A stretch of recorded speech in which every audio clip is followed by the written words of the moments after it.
پسرم تمام وقت در تاکیه های مراسم های سینه زنی ها همیشه اشتراک میکرد.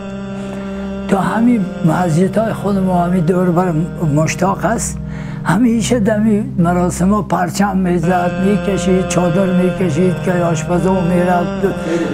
عاشق بود. شما اهل تسنن نیستید؟ بله. شما اهل تسنن نیستید؟ چرا؟ ولی امام حسین نه آجا آقا، ما خدا شاهد ما نمیفهمیدیم شیعه سنی، ما به هم بودیم. همه ما در افغانستان مراسم ها این حرفا هست، این مسئله شیعه سنی نبودن. تاجیک هستیم ما، شیعه های ما هم تاجیک هست گروهشان، ولی ما حساب ما چیزی هست که در افغانستان شیعه سنی اسمش نبود. نه همینجا که آمدیم با ما پرسیدن شیعه هست یا سنی، ما نفهمیدیم شیعه چی هست سنی. ما حیران بودیم چی جواب بدیم. والله